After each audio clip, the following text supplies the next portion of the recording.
So, I want to delve into a topic that may not be on everyone's radar, but is incredibly significant: disorganized attachment theory.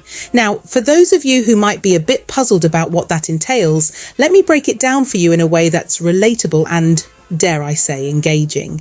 Disorganized attachment, as conceptualized by psychologists like Mary Main and Judith Solomon, is a pattern of attachment that arises when a child experiences inconsistent or frightening behavior from caregivers. Imagine a child who seeks comfort from a parent but is simultaneously terrified of them. This creates a confusing emotional landscape, right? It's like trying to navigate a maze blindfolded. Recent studies, including one published in the Journal of Child Psychology and Psychiatry in 2022, highlight that about 15% of children exhibit disorganized attachment. That's a significant number, considering how crucial early relationships are for emotional development.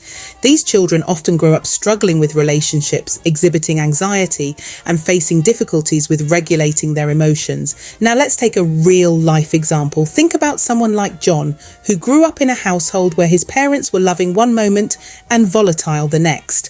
As an adult, John finds himself entering relationships where he feels both drawn to his partner and terrified of being hurt.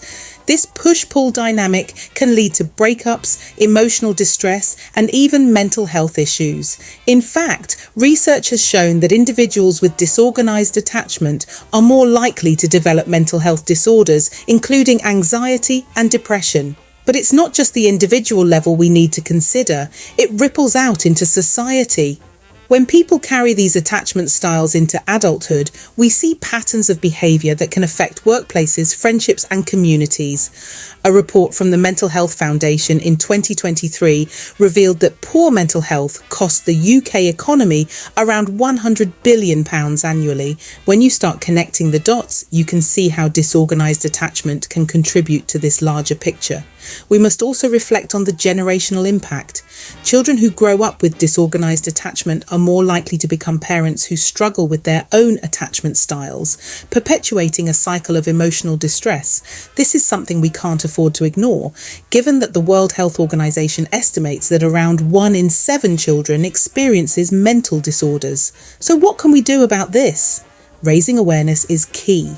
Community programs that focus on healthy parenting, emotional regulation, and early intervention can make a world of difference. It's all about building a society where emotional intelligence is prioritized, where we equip our future generations with the tools to foster secure attachments.